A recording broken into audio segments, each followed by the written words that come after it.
Okay, so this is a day and a half late ride along, ride home review of Infinity War, and this will most likely be a quick one. I mean, we're not gonna, and it will be a spoiler one. We'll just put that out there first, that this is a spoiler-filled review, because it's really hard to talk about. I mean, we can just give you our first reactions, you know, like I can just give you my first 1 minute reaction, and Naisha can chime in on that, but then after that, we're just going to be spoilers. So, my reaction to Infinity War is highly positive. I guess I fall just short of saying I love the film. Although maybe another watch could maybe push me in that direction. Really didn't have much problems with the film, except for some technical issues that we can talk about later. But this film delivered everything that it promised, everything that all of these 18 movies in the MCU has been building up to over the last 10 years. Every character except for you know who, Ant-Man, Hawkeye, and I think there's one more that were not in it, but you really don't miss them, but you just kind of wonder, okay, why were they not included? But we have part 2 coming, which should answer those questions. The action, the spectacle, the visual effects, the drama was just as you really would come to expect from any MCU film at this point, and this was probably in spades in all of those categories. So 3 thumbs up for me. Naisha might be a little less enthusiastic, but I think she still liked it. So why am I less enthusiastic? I don't know. It felt like you were less, and I didn't say you didn't like it, but it feels like you might be less enthusiastic.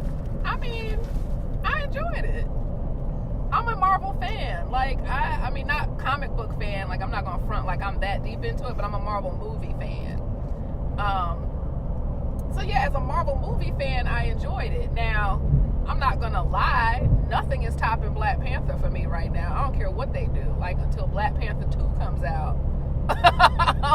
I'm there enjoying myself, but I'm not going to see the Avengers Infinity War 4 and 5 times like I did Black Panther. I mean, I'm just being honest, but that's for reasons that have nothing to do with Infinity War lacking in any way. It's just I enjoy Black Panther for reasons beyond it just being a Marvel movie. So, but yeah, Infinity War, I was not disappointed. But I wasn't disappointed because I kind of knew what was going to happen to an extent, because I belong to some black nerd groups on Facebook, and the people who are comic book fans kind of spoiler alert things in there before movies come out for the people who don't really know which is kind of a dickish thing to do. But I don't feel like it is, because I like knowing backstory and future story and what I'm seeing. So for me, I'm not mad about it. Other people may, not like it, but I kind of enjoy knowing what I'm going into from a background story perspective. Well, and because even if you tell me what happens in the comics, that doesn't mean the movie is going to stick to that. Yeah, that's. So for me, I'm not really mad. That is true. That is true. But it does kind of psychologically prep you, I guess. I don't know. So I was fine. Now there are a large number of people who are not Marvel movie fans per se, who went to see Black Panther and don't understand those things. And based on marketing for Infinity Wars being strategically trifling and making a couple of trailers make it look like it was going to be Black Panther 2. Right. There are a lot of people who went to this movie thinking they were going to be seeing Black Panther Part 2. Yeah. And they were not. Now, I understood that, like I said, because I watch Marvel movies and I know better. But I feel like that was kind of messed up in a way, even though I know how corporations work and studios work, and of course they're going to try to get that Black Panther dollar, and they did. Like they got what, $250 million? Yeah. They got people to come out. So their marketing worked because everybody who went to see Black Panther went to see Infinity Wars thinking more Black Panther was going to happen like in Black Panther. But I'm waiting to see if Infinity Wars hits the $1 billion mark like Black Panther did. Oh, yeah, it will. I mean, I'm waiting to see. I feel like it should because out of all the Marvel movies pre-Black Panther, you want to see all of them come together like that. Oh, absolutely. So I feel like if any Marvel movie outside of Black Panther deserves to hit the $1 billion mark, it's definitely Infinity Wars because it's the culmination of everything we've been watching and waiting for. It's already, worldwide, it's already like 2/3 of the way there. So. Yeah, so it deserves it. I'm not going to be one of those people that sits here and says it doesn't deserve, because it does. As a Marvel movie fan, Infinity Wars deserves to hit the $1 billion mark and then some. It might even be on its way to $2 billion. It might, but as individual Marvel movies go, I'm still sticking with Black Panther. Even though I am a Captain America Civil War fan, because they introduced Black Panther in that one. But if you can't tell by now, I'm a Black Panther girl. But yeah, Infinity Wars delivered. We went to see it in regular 2D. I'm going to see it again in IMAX and in 3D. So I probably will see it about 3 times because I need to see all formats and see what I'm going to enjoy the most. Yeah, and that's where I got to chime in about where I'm hoping that when I do see it again, I do want to see it in IMAX as the movie was shot entirely in IMAX, a first for Marvel, but the theater, I don't know if it's the combination of the theater that we were in and the projector lamps were just low, or it was how the film was shot. That theater looked too new to have low projector lamps. Well, absolutely. But they were just, in the nighttime scenes, there was just a darkness to those scenes that I felt was just below what I normally could really see comfortably. I felt like I was, especially in the action scenes in the dark, I found myself struggling a little bit to keep up with the action. And some of that had to do with the editing and the pacing. But, we'll see if that's rectified, seeing it in another format, seeing it in a different theater. I don't know. But I was fine. I mean, we both had different experiences. No one else had that complaint necessarily, but that was just me. This is coming from somebody who I used to be a projectionist. I'm very keen to when the lamps are a little bit dim because I know I have to change them. In this theater, the blacks just were kind of sucked into the screen. And as a side note, I read an article this week that talked about either Sony or LG is experimenting with large format LCD screens for theaters. So that could be interesting because now you wouldn't, like, all the light wouldn't be coming from the front, it'd be coming from the screen. So it wouldn't be a matter of like bouncing the light back off the screen. It'd be backlit, so you really wouldn't have that problem. But anyway, so spoilers. I guess the biggest shock of this film that I just totally didn't see coming was the the evaporation of half of the whole Avengers and all the heroes in this MCU group. I didn't see that. I knew that there was going to be people that you knew somebody, because, like I said, well, hell, you get that in the first 5 minutes, I knew. But you didn't. I didn't think it was going to. The way they did it, though, was alarming. Correct. Yeah. I didn't think it was going to escalate beyond what we saw, and it was just it was kind of sobering, and I remember, when Peter Parker was disappearing, and I went back in my mind to This was the hardest for me. I went back in my mind to when I saw Spider-Man: Homecoming. I didn't see it in the theater. I saw it at home on Blu-ray, and my only beef with that film was how, Tony Stark was kind of like Suge Knighting his way into the Spider-Man movie. You know what I mean? He was, or I guess you can say P. Diddying his way into the Spider-Man movie. I enjoyed that. And you know, but here was my issue with it. I just thought that, okay, finally we have Spider-Man being produced by Marvel. Right. And they're shoehorning in Iron Man yeah. almost as if to say that they didn't have the confidence that this new Spider-Man and this new direction they were taking with him couldn't carry it on its own. But and it worked out in Infinity War. Here's my point.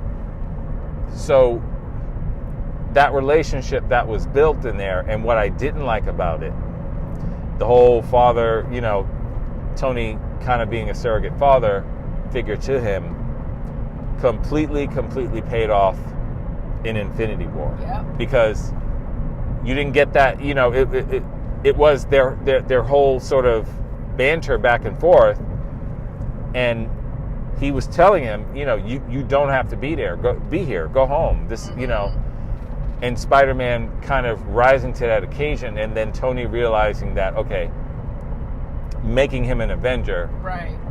Because okay, he kind of deserved it, even though that kind of goes against what he did in Spider-Man, because he offered him that, but Peter Parker walked away at the end. But anyway, I'll let that little hole slide.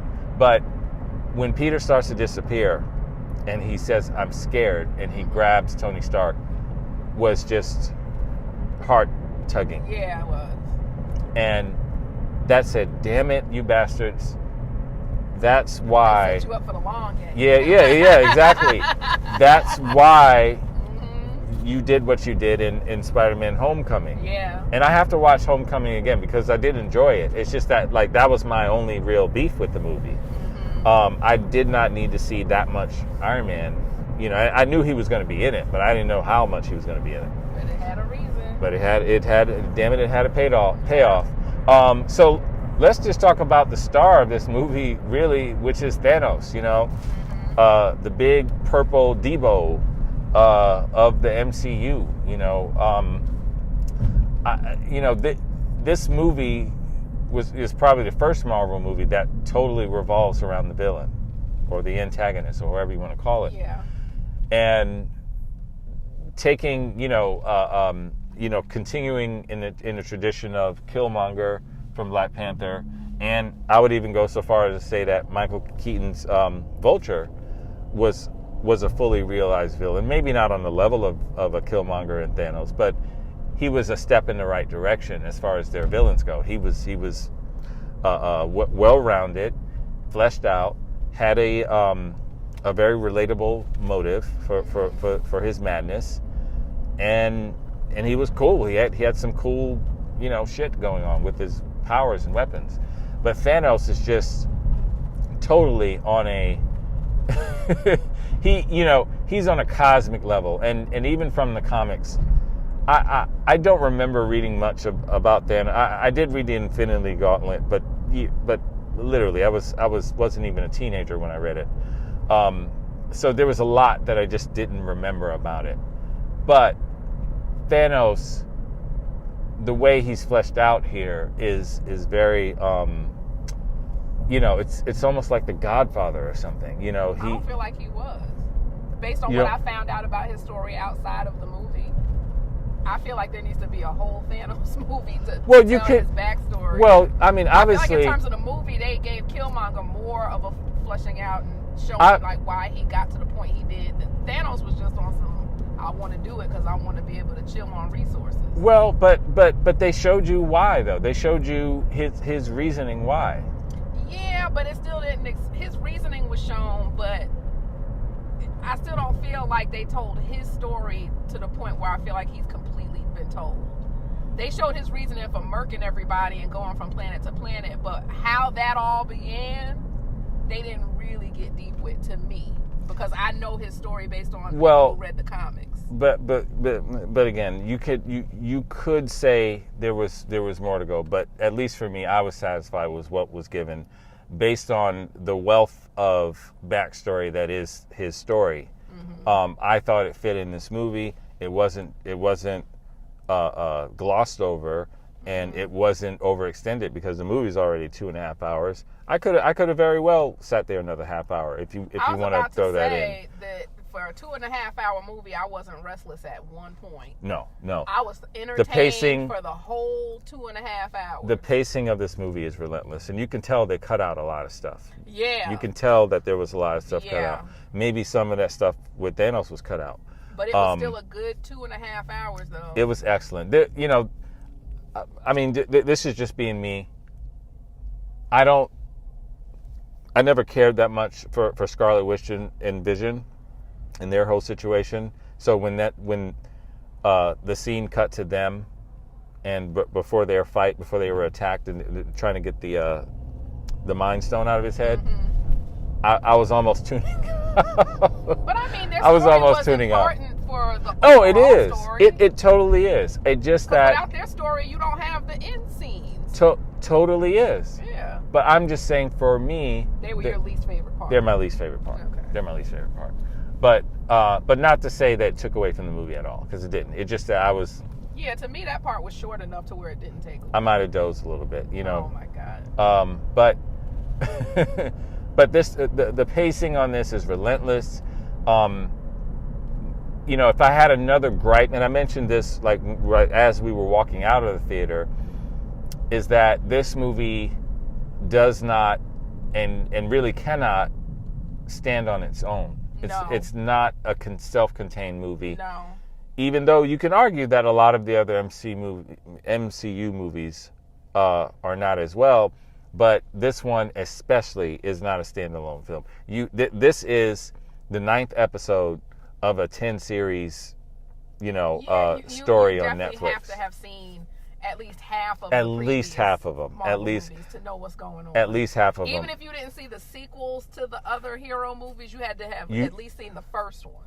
The first, or I may argue even the last one on some of them. Especially with Thor. With Thor Ragnarok. You had to have seen Ragnarok and get Infinity War. And the last Guardians of the Galaxy. Yeah. And then the other key is Doctor Strange. Doctor Strange is key. If you did not see Doctor Strange, the last Guardians of the Galaxy, and the last Thor movie, in the least. I would say those 3 movies and Black Panther. To understand the cosmic significance and relevance of everything, because those 3 movies kind of touch on Thanos' turf more than anything else. Yeah.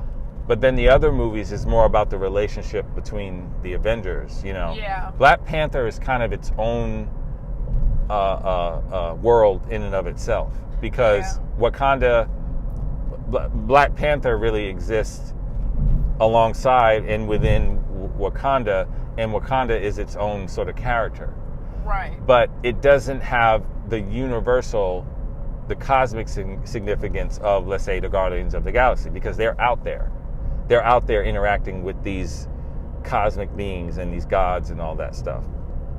And the same thing with Captain America. Captain America is grounded here in America.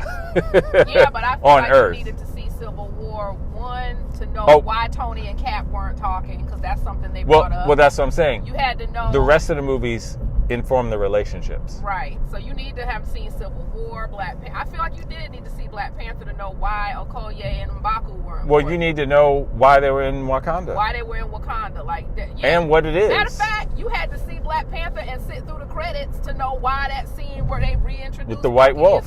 Yeah. Yeah. So you had to have seen at least 4 or 5 Marvel movies. At least. For this one to make sense. At least. Yeah. At the very least. And I feel sorry for someone who only saw Black Panther and then went into went to see Infinity Wars. That's why I'm like, it's a certain group of people who have only seen Black Panther and then came to Infinity Wars to see more Black Panther and were thoroughly disappointed because Black Panther is, hey, spoilers, one of the people who vanishes into the ether at the end of the movie. Now, me personally, I love Black Panther, but I was happier that Okoye and M'Baku didn't bite the dust.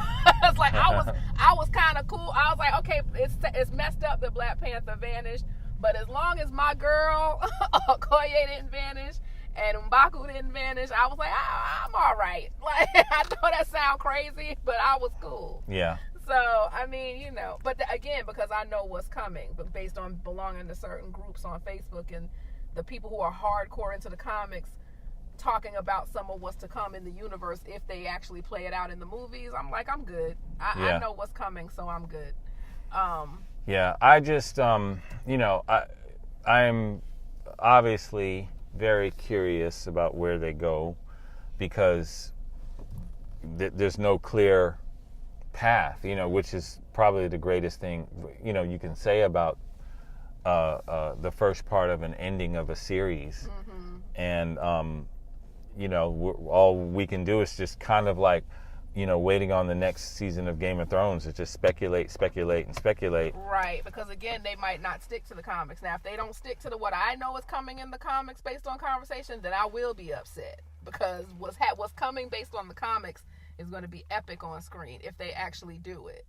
But if not, then I'm going to be like, oh, now I'm pissed with everybody else. Yeah, well, I mean, I think they'll twist, they've taken liberty with all the storylines, to make it. Well, they definitely took liberty with Captain America and Iron Man, because for sure one of them was supposed to bite the dust in this movie, and they did not. Yeah. They insinuated that Iron Man was going to, but then they changed it. Right. Which was, and I'm not going to lie, watching him get stabbed was more of a gut punch to me than watching T'Challa vanish. Because I just was like, I knew that it was coming, but didn't really want to see it. This is a small thing, but when Black Panther was dissolving, I kind of was a little, I didn't hit me until yesterday, actually, but I kind of was a little mad that, at least the way I remember it, his mask didn't, come off.